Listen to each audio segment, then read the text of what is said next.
Bonjour, je suis Yves de Diffray et vous écoutez Mentor Stratégie, le podcast des entrepreneurs qui veulent apprendre et éviter des erreurs.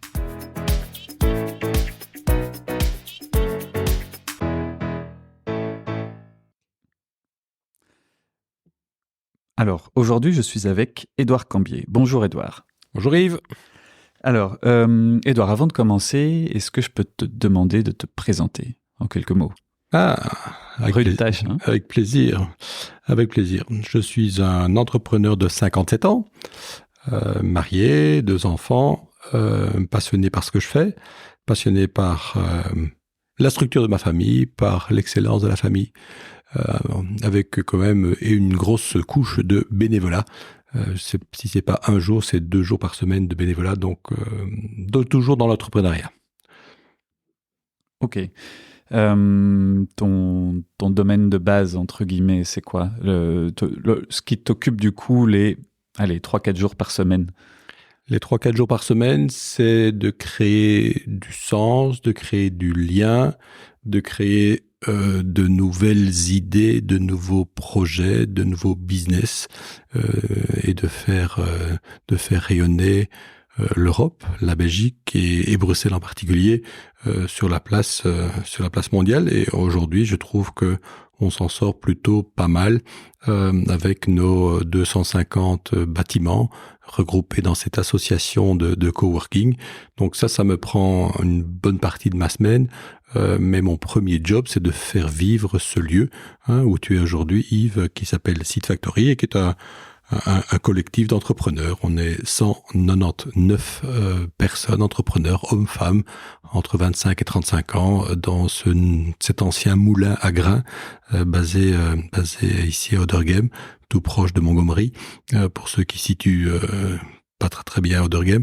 Et donc, dans cet ancien moulin à grains, on a à peu près 200 personnes qui se lèvent tôt, qui entreprennent et qui bossent non seulement la semaine, mais souvent le soir et le week-end. Ok, donc ici, c'est quoi ? C'est un grand bâtiment que tu as repris il y a quelques années. Comment ça s'est passé, l'histoire de ce lieu ? La petite histoire. Non, moi, à la base, je suis un homme de médias. De médias. Et donc, j'ai un petit peu bossé à l'international, que ce soit à Washington au tout début, et puis après Washington, c'était la Hollande. Mais une grosse partie de ma carrière s'est faite dans un corpo, qui s'appelle un corporate, qui s'appelle Roularta. Oui. Et au sein de Roularta, on m'a demandé de développer différentes choses. Mais les choses sur lesquelles j'ai travaillé, ce sont des magazines, c'est de la télévision, et c'est beaucoup d'Internet. Et donc, cette période était exceptionnelle pour moi. J'ai vraiment passé un chouette moment. J'ai rencontré mon mentor, qui est Rick Denolf. Je veux dire, le papa de Roularta, le monsieur qui a pivoté il y a une 50aine d'années en vendant ses machines agricoles et en achetant une rotative à Roulers. Et donc, il a lancé cette belle boîte Roularta qui doit faire 2-3 000 personnes. Et donc, là-dedans, je me suis vraiment bien amusé pendant une petite dizaine d'années. Et après cela, j'ai lancé une première start-up. Et cette première start-up devait bien être basée quelque part. Et donc, j'ai choisi tout simplement d'entreprendre proche de chez moi et de choisir un bureau dans cet espace qui s'appelle Seed Factory et qui aujourd'hui compte une trentaine de petits bureaux. Et donc, j'ai simplement loué un bureau dans cet espace et puis de fil en aiguille, j'ai rencontré des copains, des amis, des relations business, des relations plus proches.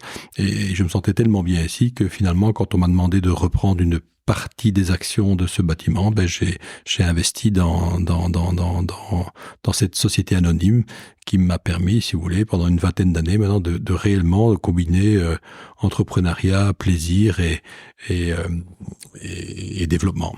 Donc l'espace existait déjà. Oui. Donc c'est un vieux moulin à grains. Donc pour raconter l'histoire, donc on est aparté. C'est très joli. Ah, sympa, merci. Bah, c'est l'avantage des vieilles pierres et du béton, c'est que pour s'imaginer un peu le bâtiment. Donc on n'est pas dans le cœur de Bruxelles, mais on est dans la première couronne de Bruxelles. C'est le petit ring intérieur de Bruxelles. Donc on est du côté des casernes. Les casernes, c'est une partie de Etterbeek où vous avez regroupé une dizaine de gros bâtiments en pierre rouge et ces bâtiments servaient à la base à accueillir les chevaux de l'armée belge. Et donc, il y avait les chevaux d'un côté du boulevard, et puis il y avait les écuries de l'autre côté du boulevard. Donc, on est du côté des écuries du boulevard Louis Schmitt.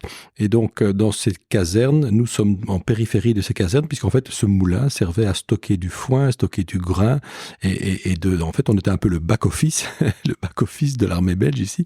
Et donc, ce moulin, qui a été racheté il y a 25 ans, a été légèrement transformé par un bureau d'architecture que vous connaissez peut-être, qui s'appelle Assar, qui est un beau cabinet.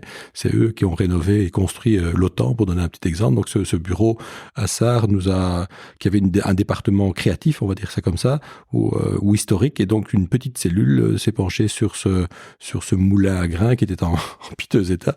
Il y avait des rats comme à Paris, hein. Il y avait des rats qui couraient un peu partout ici. Et donc dans ce bâtiment un peu à l'abandon, on l'a racheté pour pas très cher, et puis on a relié la partie moulin, la petite cour et les écuries du fond avec une verrière, et on y a installé un escalier en colimaçon qui est fondamental, maintenant on s'en rend compte, fondamental pour faire circuler l'information. Et on reviendra là-dessus après, entre les coworking qui fonctionnent et ceux qui marchent un peu moins bien. Et donc voilà, donc ça c'est ce bâtiment à Oudergem qui accueille 200 jeunes et moins jeunes entrepreneurs. C'était assez novateur, parce que si tu dis que tu t'y es installé il y a 20 ans et que ça existait déjà, ça veut dire que ça doit avoir 25 ans peut-être. Alors le concept ici, oui, hein, le concept il a 25 ans, mais le bâtiment en tant que tel, il a quasiment une centaine d'années. Oui, ça, le bâtiment, oui, mais le concept de coworking, se dire tiens, on va se mettre tous ensemble et on va c'était déjà encore un peu le moment où on se disait, on passait à peine au paysager. C'est juste. Alors, est-ce que c'était novateur? Il faut savoir que le monde du coworking, le premier exemple de coworking ou d'espace de travail partagé date de 1666. Et donc, ce projet qui a été lancé en 1666, il a démarré à Amsterdam. Ce bâtiment est devenu aujourd'hui l'université d'Amsterdam. Alors les Anglais ont piqué l'idée, hein, ils ont lancé soi-disant un premier espace de travail partagé à Londres, mais en fait c'était une pâle copie de ce qui se passait à Amsterdam. Et puis petit à petit, ce concept a essaimé un peu partout dans le monde, en passant par Séoul, en passant par l'Allemagne, en passant par la Californie. Alors les Américains ils sont très forts, hein, donc ils ont tellement bien communiqué que tout le monde croit que c'est eux qui ont inventé le métier, tout simplement parce que les Américains, comme toujours, ils voient toujours le verre à moitié rempli, et puis ils sont très très forts en com. Ils ont expliqué partout que la Californie c'était l'endroit où avait démarré ce nouveau monde. C'est pas vrai, hein, c'est pas vrai. En tout cas, les sociétés, en tout cas les secteurs et les industries les plus sensibles à ce métier, ce sont les boîtes de conseil, hein, les consultants. On a vu de grosses boîtes de conseil, les Accenture et autres, Andersen Consulting et PwC et Deloitte, qui se sont un peu jetés là-dessus il y a une vingtaine ou une trentaine d'années, mais aussi les boîtes de com. Et donc, Saatchi & Saatchi et les autres BBDO ont travaillé de cette façon-là dans le monde, et en particulier à New York il y a une trentaine d'années. Et donc, nous, on a simplement regardé ce qui se passait dans les grandes agences de pub et la façon dont elles travaillent à cette période-là, et on a un peu copié le modèle, sauf que à cette période-là, les ordinateurs étaient encore très imposants. On travaillait avec des ordinateurs mini, des AS400, des RS6000, ça c'était des grosses machines, et le PC est arrivé progressivement. Donc, en fait, le secteur s'est réellement libéré au fur et à mesure que la miniaturisation du digital s'est mise en place. Et donc, pour répondre à votre question, donc au tout départ, il y avait dans ce moulin à grains, il n'y avait qu'en gros que 3-4 boîtes. Une boîte au rez-de-chaussée, une boîte au premier, une boîte au second. Mais c'est avec la miniaturisation et l'évolution de l'entrepreneuriat sur Bruxelles qu'on s'est dit, finalement, dans ce bâtiment où il y avait une trentaine de personnes au début, on peut densifier. Maintenant que les ordinateurs prennent moins de place et que les gens ont envie de se frotter, ils ont envie d'être plus proches l'un de l'autre, il y a moyen de réinventer le bâtiment, et progressivement, on a transformé ce bâtiment où il y avait en gros 3-4 boîtes en un espace maintenant avec une trentaine de boîtes. Parce que c'est un vrai défi dans la gestion d'une entreprise, notamment de services, donc où on a du personnel et peu d'outils, entre guillemets, l'immobilier, le bureau, c'est un vrai défi, parce qu'on se dit, oui, mais imaginons que je m'installe ici, je prends un bail, enfin pas ici, mais je m'installe dans un bureau, je prends un bail, un 6-9, et je suis calé dans cette surface Et donc, si j'évolue, si je grandis, imaginons que j'embauche 10 personnes, soit j'ai dû prendre trop grand et donc au début, ça me coûte trop cher, soit j'ai pris trop petit pour l'avenir et donc je suis bloqué. Est-ce que le coworking, c'est pas, enfin, ça cherche à répondre à quoi un coworking? À ce besoin de flexibilité uniquement ou à d'autres choses? Je vais raconter une petite histoire. Quand moi j'ai commencé à bosser il y a 25 ans, j'ai voulu me lancer à mon compte en quittant Roularta. J'ai été voir des plateaux de bureaux, j'ai été voir des propriétaires immobiliers. Et eux me disaient « Ah, bienvenue ici, bienvenue avenue Louise, bienvenue à Evere, bienvenue dans le cœur de Bruxelles. Voilà, j'ai un beau petit contrat ici de 3, 6 ou 9 ans pour un plateau de autant de mètres carrés avec petit bureau, grand bureau, un super escalier ou un super cafétéria au rez-de-chaussée. » Mais je leur ai dit « Écoutez, moi je me lance. Moi, mon carnet de commandes, moi j'ai une vue sur les 3 à 6 prochains mois, peut-être même j'ai une vue sur la première année, et vous me demandez de signer un bail pour 3 ans, 6 ans. Il y a quelque chose qui ne va pas. Il y a une distorsion entre ce que je sais faire, ce que je veux faire, entre ma trésorerie et ce que vous me demandez de l'autre côté. Donc je dis, et donc c'est pour ça que je me suis retourné à cette période-là avec ma première start-up dans ce bâtiment en Seed Factory, parce que ici, comment dirais-je, les contrats étaient plus doux. Comment dirais-je, le loyer était progressif, et donc il y a à cette période-là, mes associés du moment avaient déjà tout compris. En fait, en tant qu'entrepreneurs eux-mêmes, ils avaient compris qu'il y avait une distorsion entre les liquidités de ces start-upers et la longueur de ces contrats. Avant, pour être clair, avant, il fallait 2 assistantes ou assistants, il fallait une grosse voiture, il fallait un gigantesque parking et il fallait un bureau qui claque. Aujourd'hui, franchement, avec un abonnement, que ce soit chez Regus, Silver Square, WeWork et autres Office Center, avec un abonnement, je sais pas moi, de 3 mois, à raison de 200 € par mois, un bon Mac neuf ou d'occasion que vous rachetez à 1000 €, si vous avez écrit, si vous avez fait de la vidéo ou des podcasts, vous pouvez démarrer une activité. Et donc aujourd'hui, en tout cas, cette industrie qu'on appelle aujourd'hui du coworking a permis à un nombre gigantesque d'auto-entrepreneurs de se lancer dans le métier. Et donc, on est très content au sein de l'association que j'ai la chance de piloter, qui s'appelle la BWA. On est très content d'accueillir 23 000 jeunes entrepreneurs. Dans les 250 centres dont tu parles. Exact. Donc, ça fait une centaine... Ça fait une centaine de personnes par centre. Alors oui, alors encore une fois, pour rentrer un petit peu dans les chiffres, quand on regarde un centre, les centres ne sont réellement rentables qu'à partir de 200 personnes. Ça, c'est un petit peu le break-even. Un espace avec 200 personnes est rentable, on arrive à payer 1 à 2 personnes à la réception. En tout ça, si on n'est pas subsidié, en tout ça, si le propriétaire du centre n'est pas lui-même consultant et génère son propre salaire, c'est plus compliqué. Alors, il y a des plus petits centres dans des plus petites villes en Belgique ou ailleurs. Et donc, il faut... nos amis wallons ont lancé ce qu'on appelle le programme Co-Wallonia. Ils ont créé une vingtaine d'espaces de travail partagés dans une vingtaine de villes en Wallonie. Mais ces centres étaient tellement petits que finalement, la rentabilité n'est jamais arrivée. Donc, ces centres étaient complètement subsidiés. Et une fois qu'on est arrivé au bout des subsides, les centres ont dû malheureusement fermer. Et donc, c'est pour ça que le privé s'en sort un peu mieux, tout simplement parce que quand on est entrepreneur et qu'on a vraiment envie de lancer son propre coworking, eh bien, au début, on travaille un quart temps pour son coworking et 3/4 temps en tant qu'entrepreneur. On est consultant, on est dans l'ORECA, on est dans le transport, on est dans différents métiers, mais en tout cas, on essaie de combiner jusqu'au moment où on arrive à la masse critique de 100, 150, 200, idéalement. Et à ce moment-là, il y a moyen d'en vivre. Et l'impact Covid avec notamment la montée du télétravail, ça a un impact pour vous ou finalement, quelle est votre, quelle est votre valeur ajoutée par rapport au télétravail? faut quand même se reprojeter en 2019-2020. Là, en mars 2020, on a quand même eu quelques sueurs, quand on nous a expliqué que et les restos, et les cinémas, et les musées, et les centres d'affaires devaient fermer leurs portes. Nous, on a expliqué aux politiques qu'on ne pouvait pas fermer notre porte parce qu'aujourd'hui, dans nos espaces, tout n'est pas digitalisé. Il y a des gens, on a du back-office du monde industriel. Donc, on a bien sûr des gens qui sont dans le service, mais ils sont en lien avec l'industrie. Et puis, quand on est à fond dans le service, pour donner un exemple ici, on fabrique des t-shirts, on fabrique des casquettes, on fabrique des liners pour des conférences et des débats. Donc, il y a des métiers qu'on ne pouvait pas complètement faire à distance.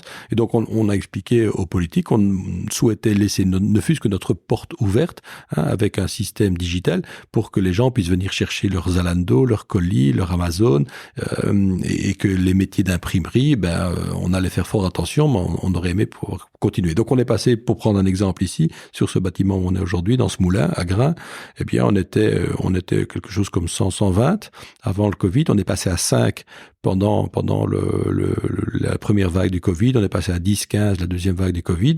Et après la troisième vague, on est monté en charge progressivement avec des très gros investissements en produits de nettoyage, en masques et en autres scanners de température pour faire en sorte que personne qui a la température ne rentre dans le bâtiment. Donc c'est un gros investissement de 7 000 € par bâtiment qui a été fait les premières semaines du Covid. Et aujourd'hui, quand je le vois dans la majeure partie des centres d'affaires et autres coworking, on a quasiment, en tout cas pour ici, on a doublé notre densité. On est passé de 100 personnes à 200. Donc finalement, ce problème de 2020, on a essayé de pivoter, on a essayé de bien comprendre, et aujourd'hui, on s'inscrit parfaitement dans cette nouvelle façon de travailler où les gens travaillent, je sais pas, ils font leur Teams le lundi avec leur équipe mondiale, mais le mardi, ils viennent quand même se ressourcer, chercher de nouvelles idées, se networker un petit peu. Le mercredi, ils s'occupent un peu plus des enfants. Le jeudi, ils sont de retour dans nos espaces de travail, et le vendredi, ils préparent la semaine suivante, ou leur facturation, ou leur contact report. Donc l'équilibre entre une présence chez le client, une présence à la maison qui est nécessaire pour être bien concentré, et une présence dans ces tiers-lieux, ces troisième lieux, ces espaces de travail partagés, en tout cas pour nous, c'est bénéfique. Donc Et ce que vous apportez de plus, tu parles de mise en relation, de... Si dans nos centres, si finalement on est moins bon qu'à la maison, ça ne marchera jamais. Les centres qui marchent bien aujourd'hui, pour parler de valeur ajoutée, les centres qui fonctionnent, ce sont des espaces qui donnent, on va dire, un meilleur café qu'à la maison. Ce sont des espaces où les chaises ont une meilleure ergonomie que la maison. Il faut que la lumière soit meilleure qu'à la maison. Il faut que les espaces animés soient plus animés que la maison, et que les espaces de concentration soient plus concentrés que la maison. Je crois que on n'a pas eu le choix. On s'est repliés tous à la maison en 2020 et 2021. Début 22, on a voulu respirer un petit peu, et 23, c'est reparti. C'est reparti différemment. En tout cas, pour notre industrie, on a de la chance. On est le bon produit au bon moment parce que c'est pas cher et flexible. Et en tant qu'entrepreneur, vous l'êtes aussi. En tant qu'entrepreneur, on n'a pas envie de payer un truc cher pour les 3, 6, 9 années à venir. On a envie d'un maximum de flexibilité et tout simplement, pourquoi est-ce qu'on a besoin de cette flexibilité? Là, on va parler un tout petit peu parce que les cycles sociétaux sont de plus en plus courts. Quand on regarde un petit peu comment les voitures sont dessinées, je parle des voitures moi j'ai 57 ans, donc j'ai un peu de bouteille. Quand on regardait les voitures dans le temps, prenez les voitures, les BMW ou les VW, elles étaient dessinées pour 14 ans. Donc une voiture était dessinée pour 14 ans. Après 7 ans, il y avait un léger lifting, mais finalement, la plateforme et le design de la voiture étaient faits pour les 14 prochaines années. Moi, je me souviens, chez Roularta, mon patron Rick Deneuf, là, dont j'ai parlé tout à l'heure, il me disait, voilà, maintenant, on va faire un gros travail sur le Trends, le magazine Trends. On va refaire la maquette pour les 7 prochaines années.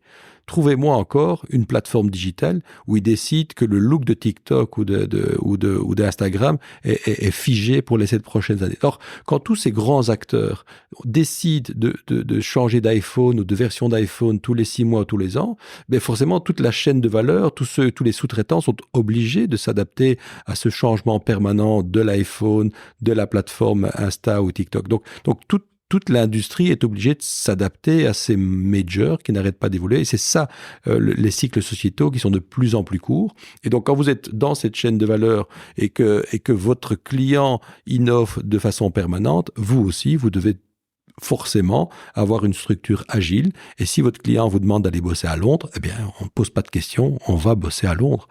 Et donc, casser un bail tous les 2 ans quand votre client vous demande de passer de Londres à Paris et de Paris à Marseille, c'est juste pas possible et pas payable. Et donc, c'est pour ça que notre industrie marche si bien, tout simplement parce qu'on colle à l'évolution des cycles sociétaux dans les affaires.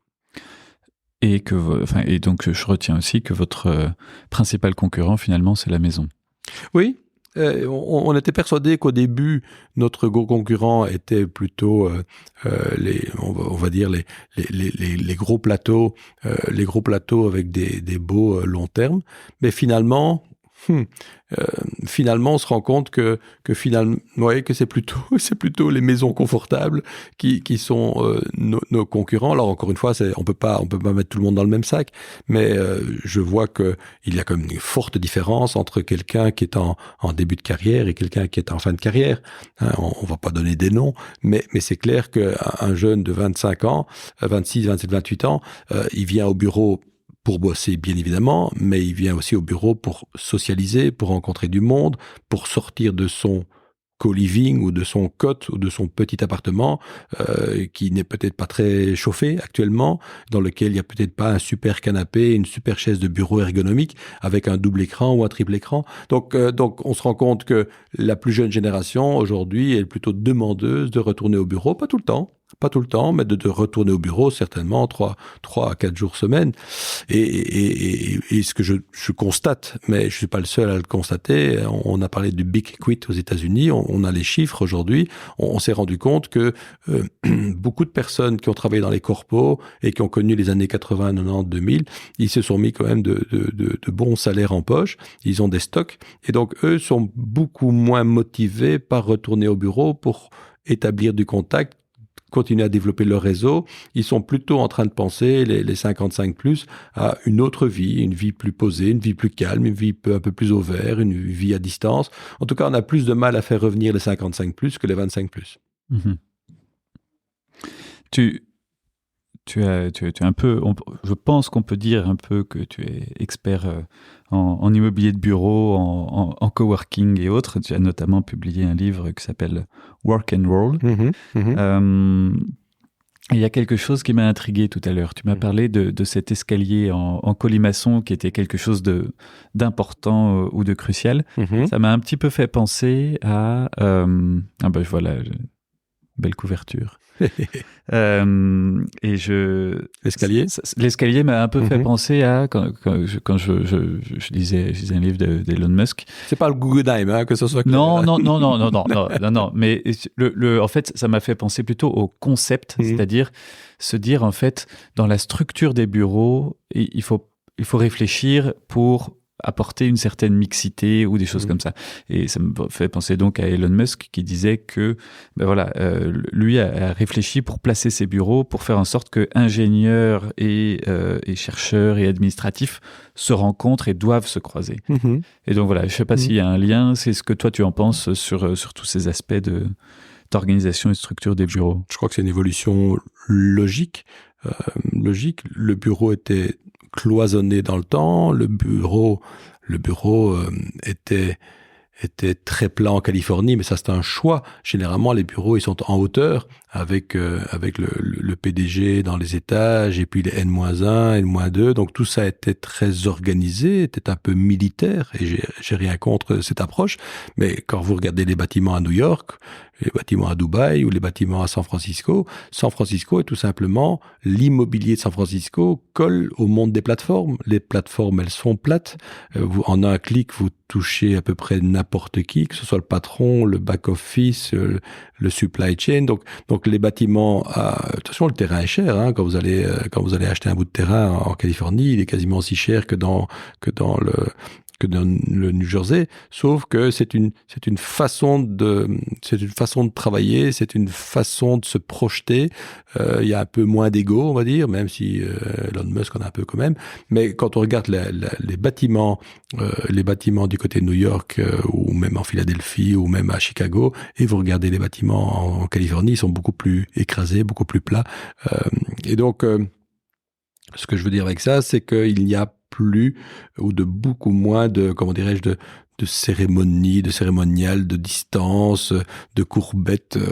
Il y a plus d'huissiers dans les bâtiments. Moi, je me souviens encore avoir eu des réunions où vous avez comme ça un huissier qui était derrière chaque porte chez Electrabel. Ce monde-là est révolu, ce monde-là est dépassé. Donc aujourd'hui, nos bâtiments doivent être non seulement nourrissants, mais ils doivent forcer le contact, ils doivent inviter les gens à cette fameuse serendipity.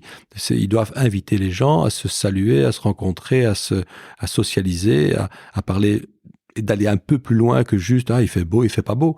Ces bâtiments que nous construisons, que nous adaptons ou qui font partie de cette association BWA, ce sont des bâtiments qui forcent le contact. Et d'ailleurs, on a tous investi dans des machines à café, comme tu le sais, lentes.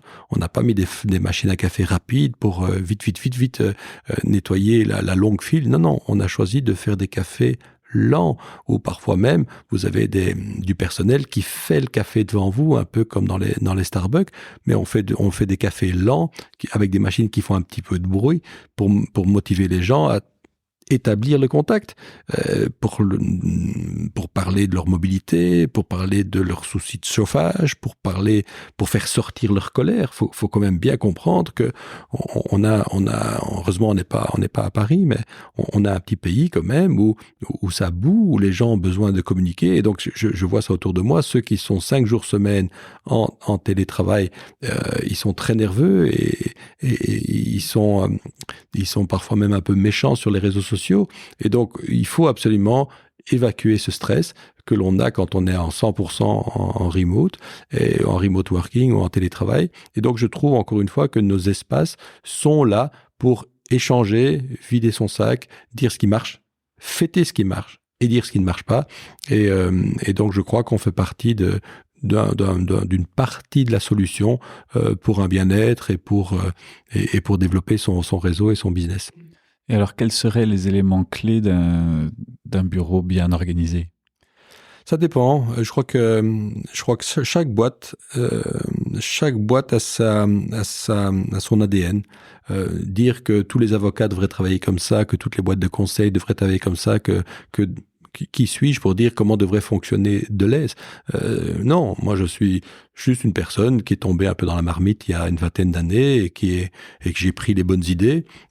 J'ai pris les bonnes idées de ce qui fonctionne et j'en ai vu tellement qui fonctionnaient pas que finalement je sais plus ou moins ce qu'il faut faire pour faire fonctionner ou un corpo, ou une grosse PME, ou comment un indépendant doit fonctionner aujourd'hui. Donc c'est juste comment dirais-je, c'est juste un laboratoire ouvert, c'est de l'open innovation. Je suis sur le terrain, je pompe les bonnes idées, et toutes ces bonnes idées, je les regroupe dans un bouquin que j'ai publié avec deux copains, Emmanuel et Jean, et qui s'appelle Work and Roll, et qui s'est quand même vendu à 1200 exemplaires. Donc je suis assez fier d'avoir vendu 1200 bouquins dans ce petit pays, sur Amazon et dans les bonnes librairies. Et donc, de toute façon, je te le donne celui-ci. Et je vais le dédicacer. Donc, c'est un métier passionnant. On est au cœur de ce qui se passe chez l'humain. L'humain ne va pas bien. On a 500 000 personnes qui sont en congé maladie, en plus des 500 000 chômeurs. Donc ça fait 1 million de personnes que l'on doit payer avec nos impôts. C'est juste pas possible. Il faut que ces gens reviennent dans le monde du travail. Et nos espaces sont des parfaits chausse-pieds. C'est un super chausse-pied pour démarrer pas cher et évoluer. Et puis évoluer d'un espace à l'autre. Si on se rend compte que c'est un petit peu trop loin, que c'est un peu trop embouteillé dans cette direction-là, pas de problème, on va dans l'autre direction et on trouve un lieu qui est certainement aussi accueillant et qui vous permettra d'être très très vite nourri en clients et en fournisseurs, et votre business décolle. Bon, en sous-titre de ton livre, c'est « Où vont les bureaux ?» Bon, déjà, ils ne se déplacent pas, mais quelle est pour toi la dynamique ? Qu'est-ce que tu vois dans les 10, 15 ans à venir à la fois bureau et méthode de travail? Parce que là, on a parlé des évolutions récentes. Est-ce que ça peut s'amplifier? Est-ce qu'on va avoir, parce que la génération 55 ans, dans 10 ans, ou peut-être plus, parce que l'âge se repousse à chaque fois, mais elle sera partie. Au niveau du bureau, dans les 10 prochaines années, il va y avoir, comment dirais-je, moi je rêve, voilà, on va partir d'un rêve. Moi je rêve que dans chaque ville, grande, moyenne ou petite, dans notre super petit royaume, on ait quelque chose comme une chambre de commerce.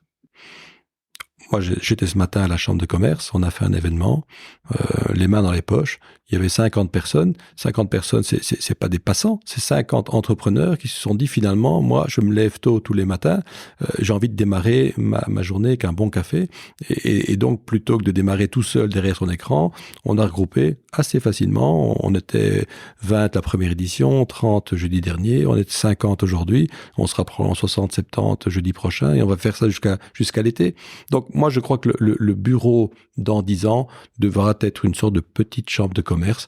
Alors, j'espère qu'il y en aura dans chaque ville, mais j'espère qu'il y en aura dans chaque quartier de Bruxelles.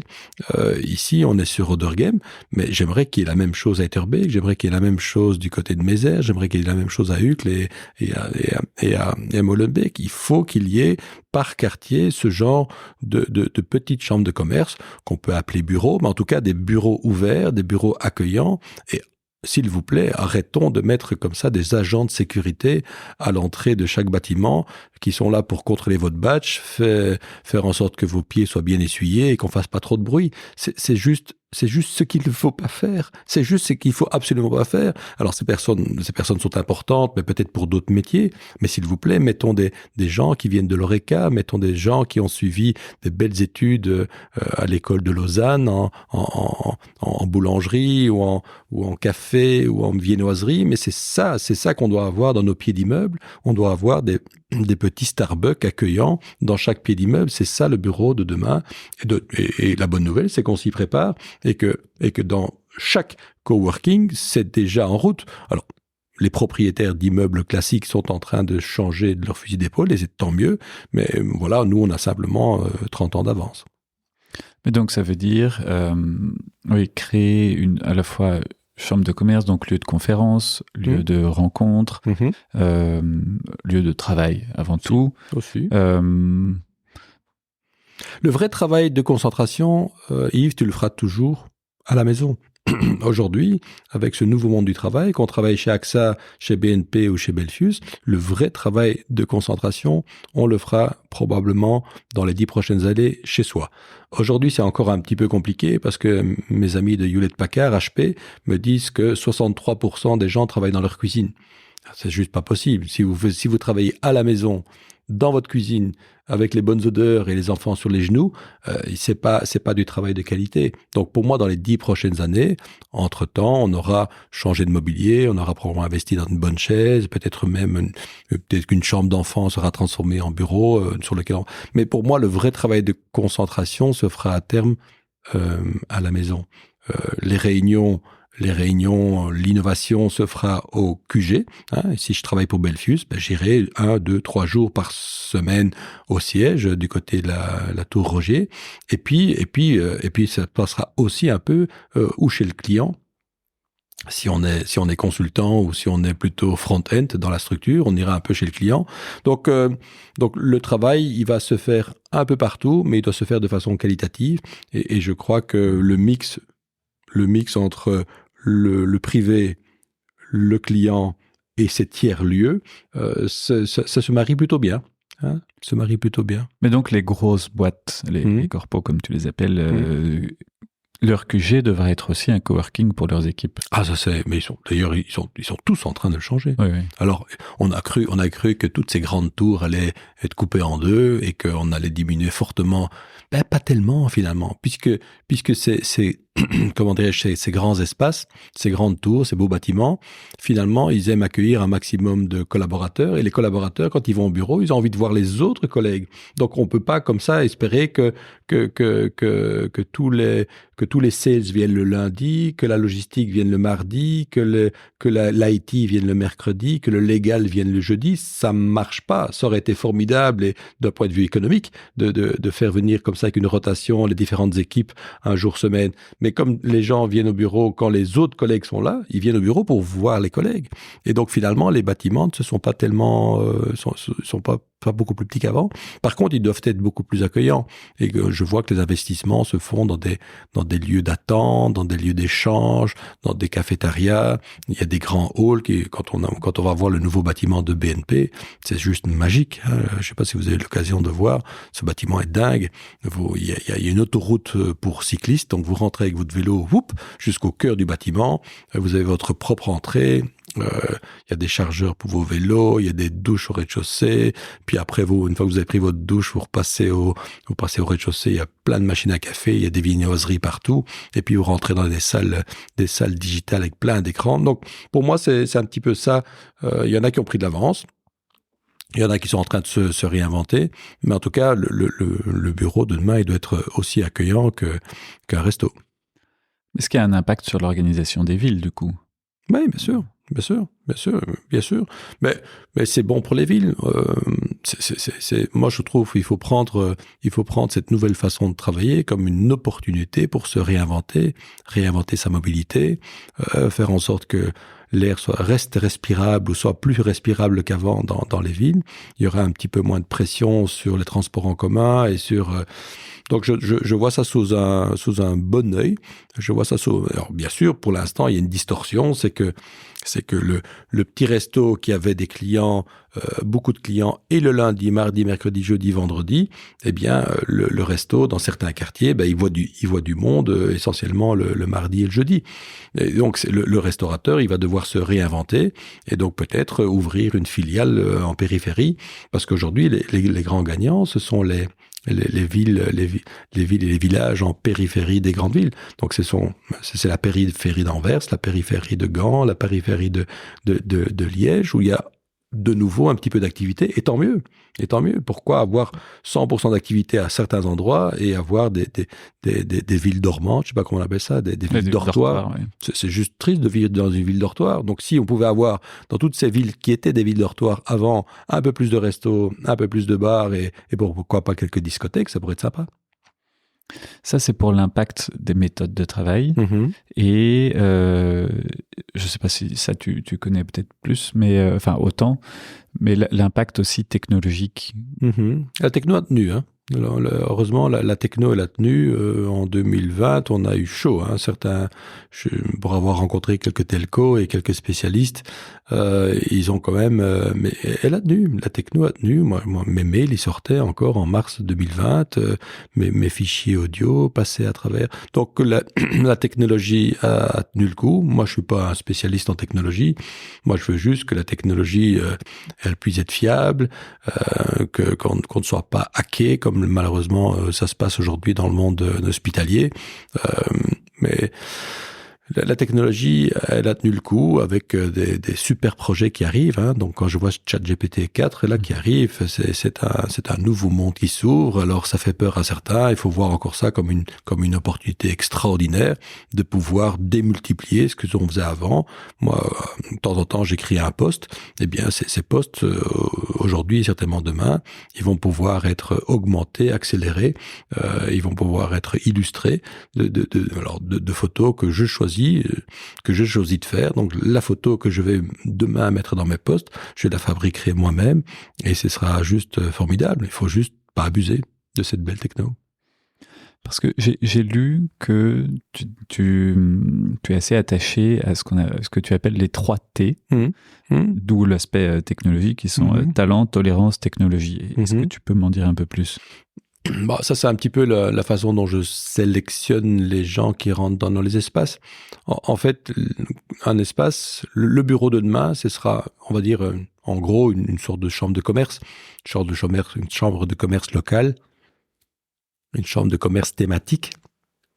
Et donc, quand vous faites rentrer des locataires, des partenaires, des coworkers dans vos espaces, il faut bien les sélectionner. Alors, vous pouvez les sélectionner sur le circuit court, vous pouvez les sélectionner sur le talent, vous pouvez les sélectionner sur l'envie de réussir. Nous, on a défini il y a une vingtaine d'années ces 3 T qui sont, si le gars ou la fille est talentueuse, si elle s'y connaît en technologie et si elle est super tolérante et qu'elle peut discuter avec d'autres gars en français, en flamand, en anglais, en espagnol, en italien, qu'elle peut discuter avec des gens de cultures différentes, de continents différents, ben c'est une richesse pour l'espace. Et donc voilà, nous on a mis ces trois T en avant qui nous ont permis de réussir notre projet et d'avoir au sein de cet espace, mais les autres espaces aussi, des gens remuants, critiques. Innovant, très orienté technologie parce que c'est la techno qui nous permet de gagner des sous. Je veux dire, aujourd'hui, dans cet espace-ci, je vois bien, on doit avoir une dizaine de startups qui sont dans le monde des plateformes. Donc, si on n'avait pas été un tout petit peu orienté technologique, on aurait eu probablement un autre ADN, un autre type de locataire, peut-être plus de, je sais pas, peut-être plus d'avocats ou plus d'architectes. Aujourd'hui, on a mis l'accent, enfin, quand je dis aujourd'hui, il y a une dizaine d'années, on a mis l'accent sur le monde de la technologie et des plateformes en particulier. Et donc, aujourd'hui, dans ces bâtiments, on a des gens qui sont spécialisés en food tech, en assure tech, en fintech, en marketing tech. Donc, ce sont toutes des petites structures de 2, 3, 4 personnes, constituées généralement d'un bon technicien, d'un bon marketeer, d'un bon sales et d'un patron coordinateur. Et ces boîtes de 3, 4 personnes innovent dans des métiers hyper pointus et se positionnent entre l'offre et la demande. C'est ce qu'on appelle les plateformes. Et donc, ils ont développé une app. Et sur cette app, vous avez d'un côté des gens qui ont besoin d'un service et de l'autre côté, des gens qui offrent un service. Tu m'as parlé tout à l'heure d'un mentor. Alors, hey. Pour moi, les mentors, c'est important. Oui, je comprends. Et donc, Eric Denolf, est-ce que tu pourrais partager je sais pas, les principaux enseignements que tu as retirés?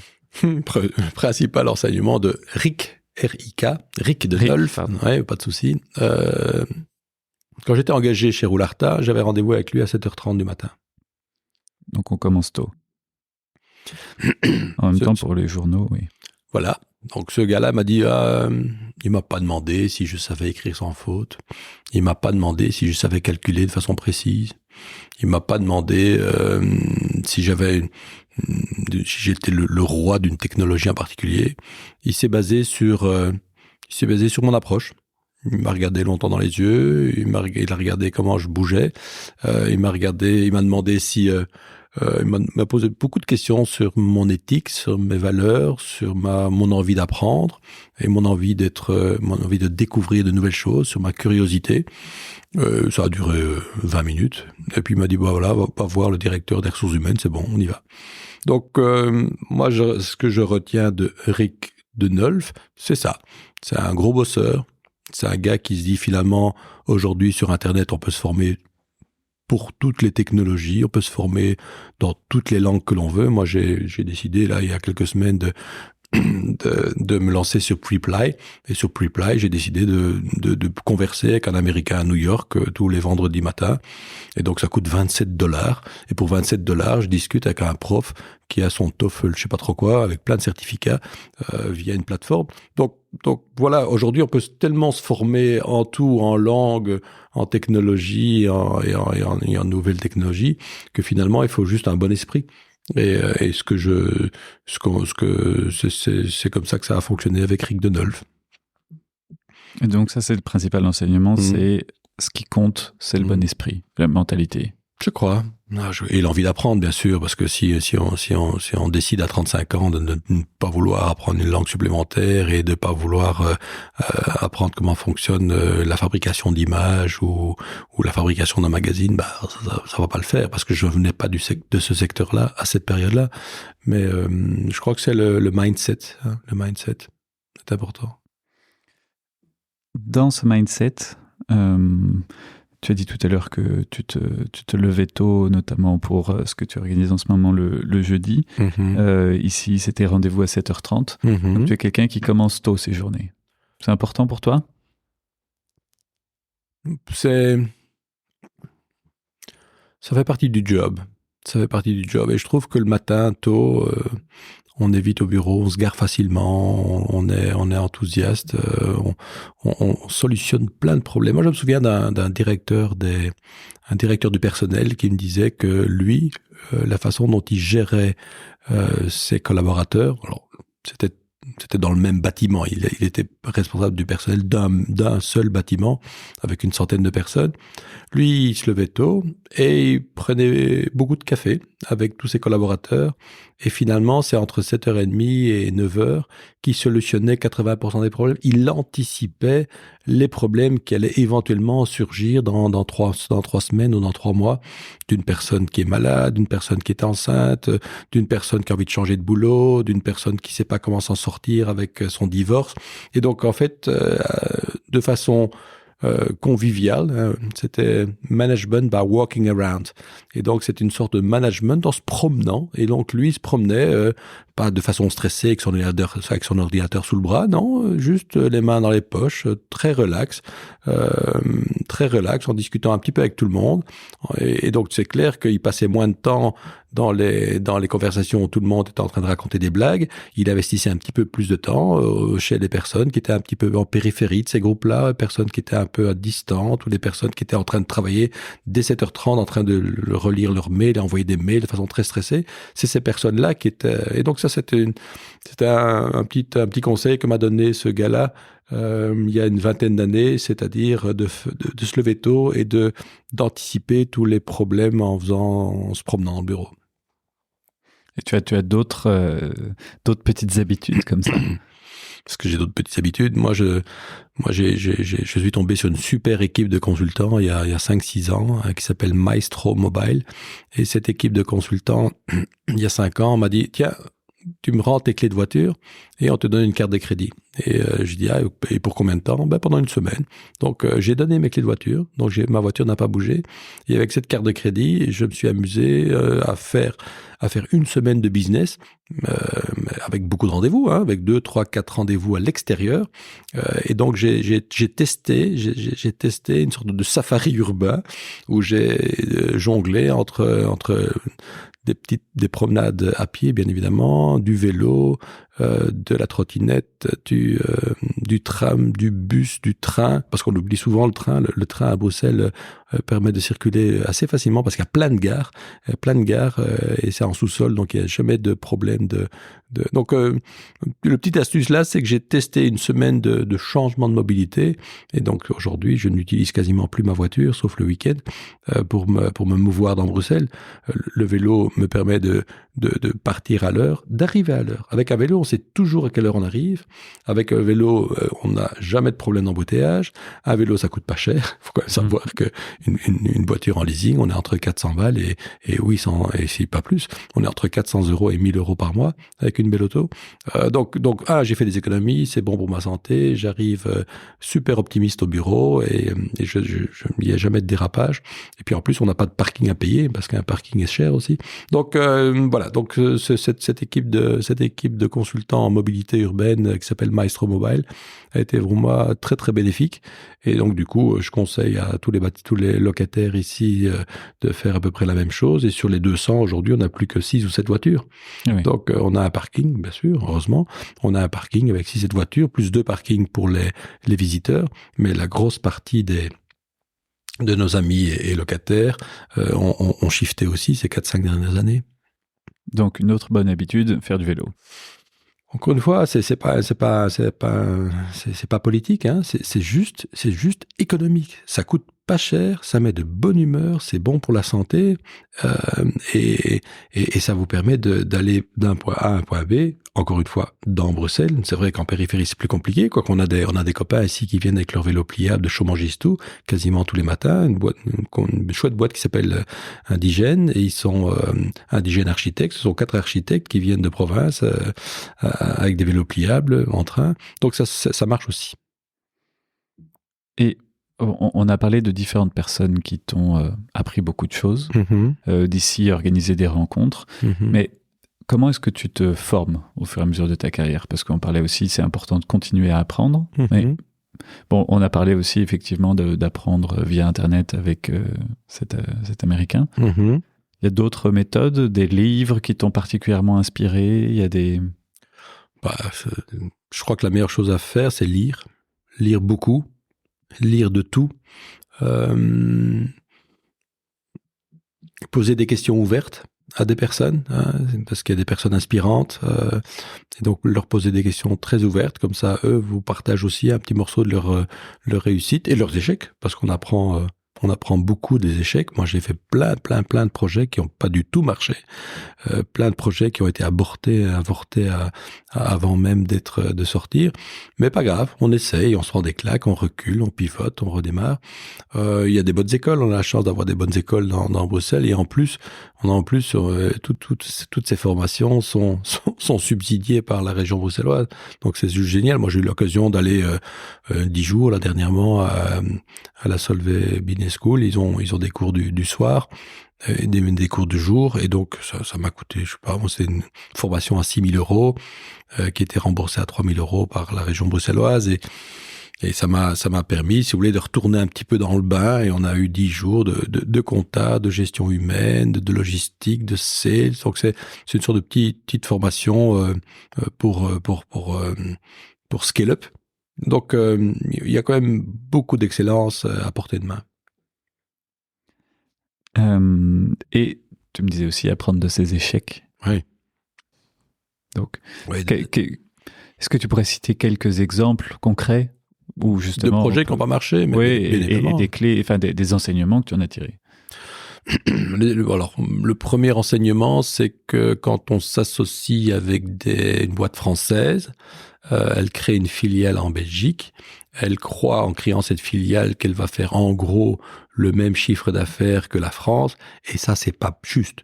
Donc, généralement, quand ils créent une filiale, s'ils veulent faire le même chiffre d'affaires qu'en France, qu'ils aillent en Allemagne ou qu'ils aillent en Angleterre, mais qu'ils soient un petit peu plus raisonnables dans leurs objectifs quant au marché belge. Le marché belge, c'est d'abord 3 marchés. On a un marché wallon, un marché flamand, un marché bruxellois, avec 3 approches différentes, 3 dynamiques différentes, 3 lead time différents, 3 consommations différentes. C'est pas une critique, mais quand on est dans le digital, il y a des quartiers, ou en tout cas des régions en Belgique qui sont un petit peu plus preneuses que d'autres. Il y a des technologies où ça va plus vite dans certains marchés que dans d'autres. Donc, moi, mon expérience avec les Français, c'est qu'il faut être très prudent dans le business-plan. Mon expérience dans tout ce qui est projet innovant, c'est que quand on lance un projet innovant, ça fait beaucoup de bruit au début. On n'a que quelques amis qui, dès le début, adhèrent à vos projets un peu fous. Et puis après, pendant quelques mois, il y a la traversée du désert avant d'avoir la masse. Et là, tout le monde le sait, dans toutes les écoles, ils vous expliquent ça. Mais on croit, dès qu'on lance un nouveau projet et qu'on a plein de presse et plein de copains qui vous félicitent sur les réseaux LinkedIn, que le projet est vendu. Alors, pas du tout. C'est là que ça commence. Et donc ça, c'est une deuxième expérience.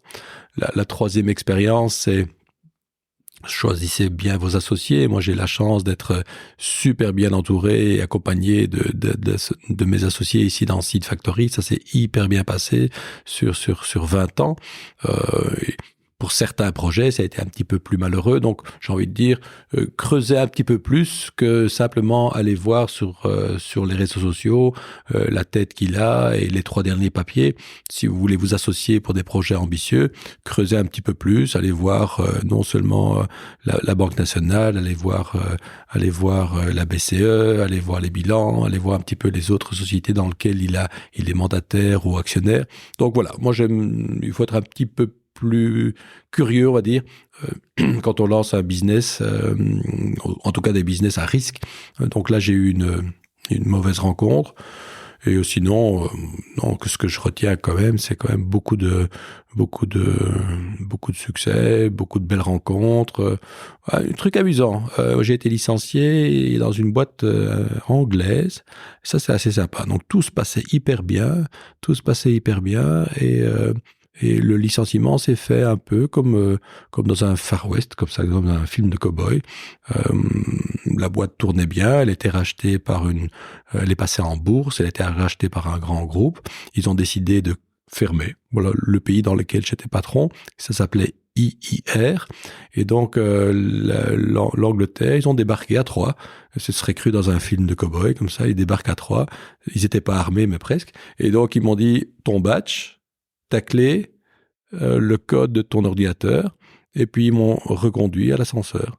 Donc, ça, c'est aussi cash que ça. Aussi cash que ça. Non, moi, j'en suis pas encore revenu. On est quoi là, en mars 2023. Je ne m'en suis toujours pas revenu de cette façon un peu cavalière de remercier quelqu'un qui a quand même apporté de la valeur pendant.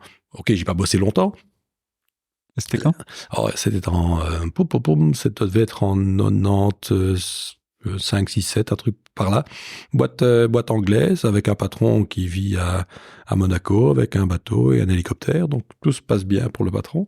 Mais je trouvais ça assez violent quand même. Donc vive la Belgique, on a quand même une culture plus ronde, on va dire, à ce niveau-là. Et c'est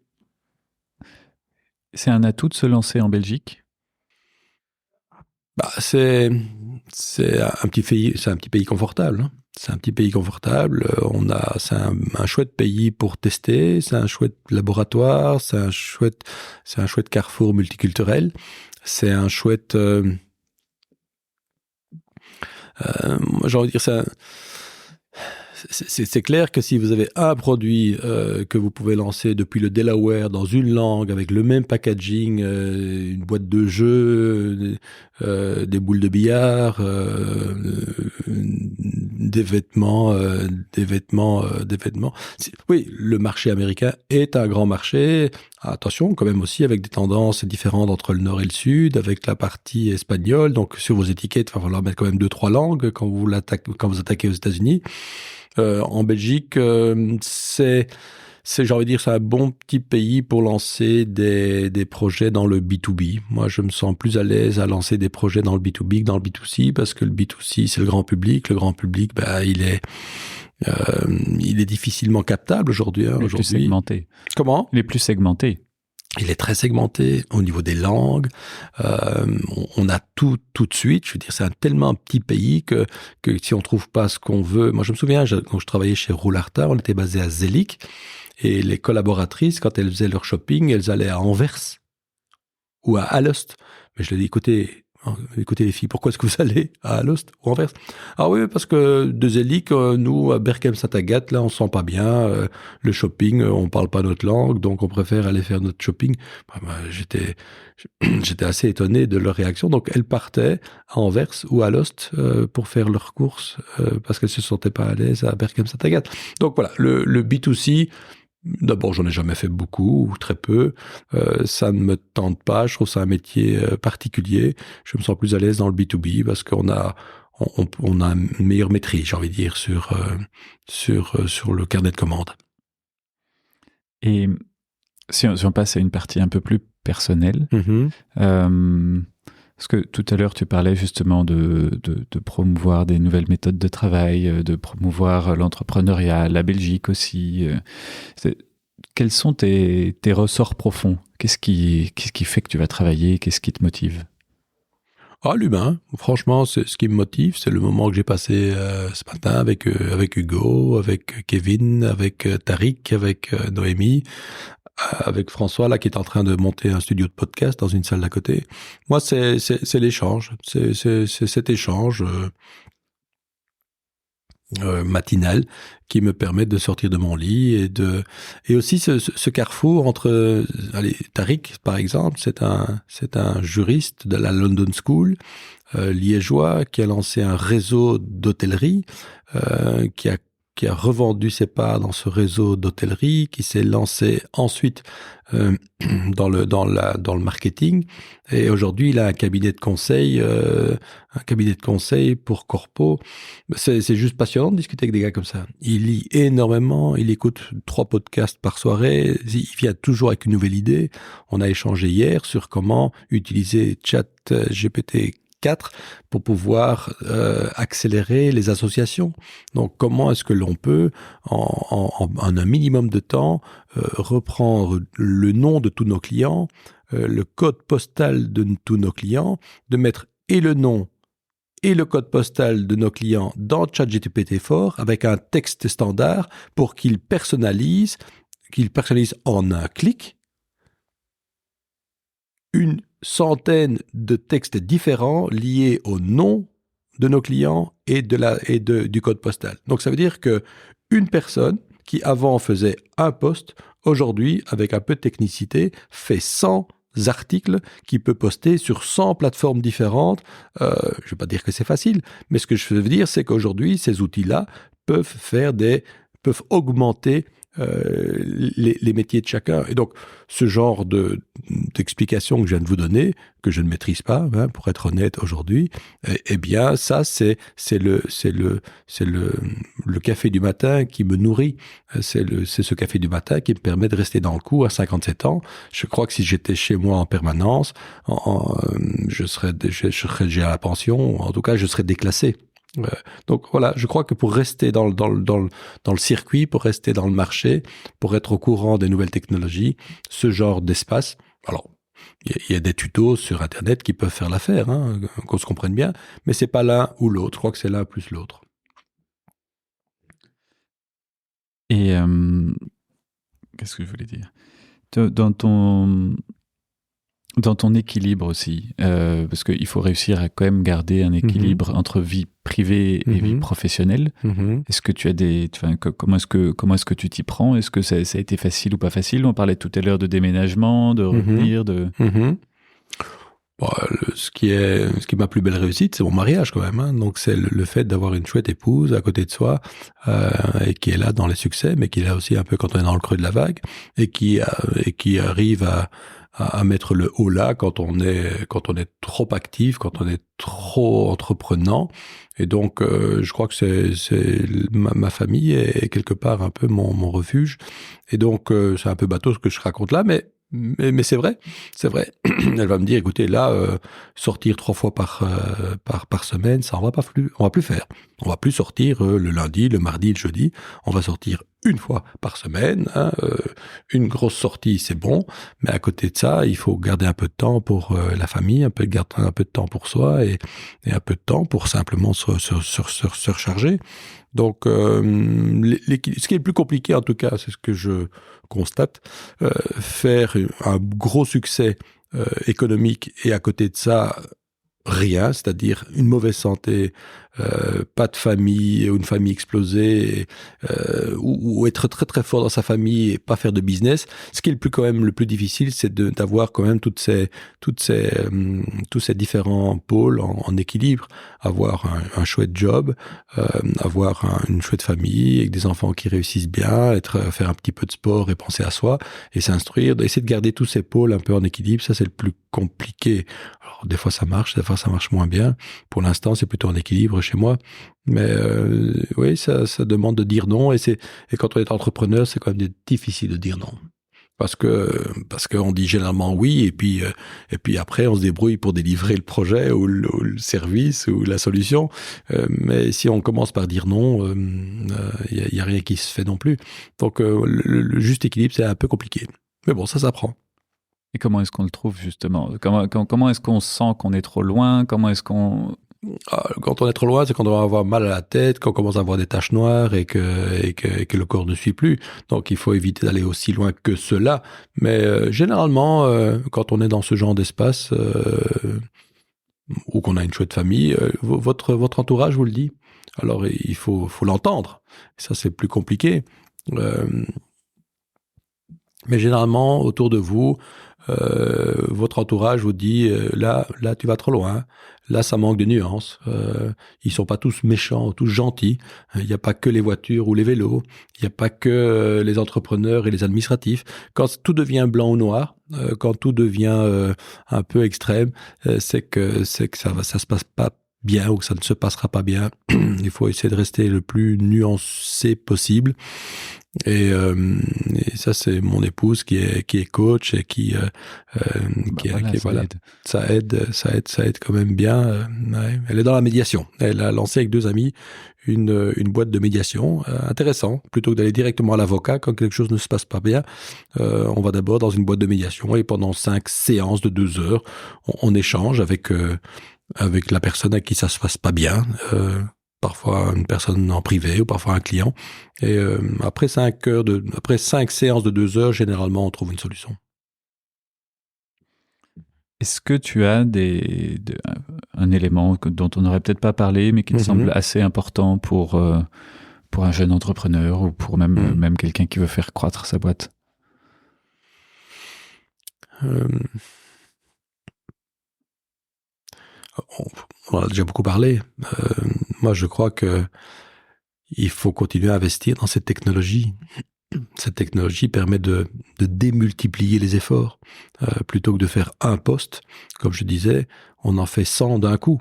Alors, il faut être prudent et pas brûler, pas brûler les étapes et cette techno. Moi, le jeune entrepreneur qui se lance, il doit être très ouvert. Il ne doit pas hésiter à prendre un ticket d'avion pour aller voir ce qui se passe un petit peu en Espagne, à Dublin, à Londres. Il se passe des choses. C'est pas très loin. À Paris, pour l'instant, ça gueule terriblement, mais ça gueule terriblement que du coup, il y a des opportunités aujourd'hui dans la civic tech. Il y a moyen de réinventer la politique. Il y a moyen de réinventer le dialogue entre les vieux, les jeunes, les technos, les pas technos, entre ceux qui aiment les vélos, ceux qui aiment les trottinettes. Il faut essayer de rassembler un petit peu tout ça. Et aujourd'hui, donc du coup, il y a des nouveaux métiers qui se créent. Donc, essayer de voir dans chaque problème. Et au plus le problème est gros, au plus il y a de l'argent disponible pour trouver des solutions. Donc, si un jeune qui se lance aujourd'hui, il va sur Google et il met les grands problèmes sociétaux du moment. Et dans ces grands problèmes sociétaux du moment, il creuse ces gros problèmes parce que s'il y a des gros problèmes, il y aura de l'argent pour trouver des solutions. Et peut-être pour terminer, qu'est-ce que tu dirais au jeune Édouard de 20 ans qui se lance dans sa carrière? Moi, j'aurais peut-être au jeune Édouard, j'ai eu la chance d'aller chez un copain là, à Washington pour bosser pendant 6 mois. De quand même rester un petit peu plus longtemps aux États-Unis et de développer un petit peu plus cette activité américaine. Alors, je vais pas du tout à me plaindre, je suis très content de ma carrière et on va encore bosser 2-3 ans là, certainement. Mais je trouve que mon passage aux États-Unis, qui n'a été que de quelques mois, c'était un peu court. Je suis un peu sur ma faim. Je crois qu'il y a encore des choses à faire de ce côté-là. Et d'ailleurs, le relais est bien repris par mon fils. Mon fils qui habite à Santa Clara là et qui est dans la tech. Donc, c'est un pays plein de ressources quand même. C'est un pays plein de ressources où le verre, il est toujours à moitié plein. Il n'y a pas de chômage là-bas. Donc, ça pousse aussi à regarder le verre à moitié plein. Donc, on n'a pas trop le choix. Hein. Donc, on avance et on avance. On avance. Eh bien, merci beaucoup. Merci Yves. Au revoir, à bientôt. À très bientôt. Pour soutenir l'initiative et pour continuer à entendre plus d'interviews, s'il vous plaît, partagez ce podcast et mettez-lui 5 étoiles. Cela me permet de continuer à enregistrer et diffuser cette sagesse collective. Merci d'être toujours plus nombreux à vous abonner et à bientôt sur Mentor Stratégie.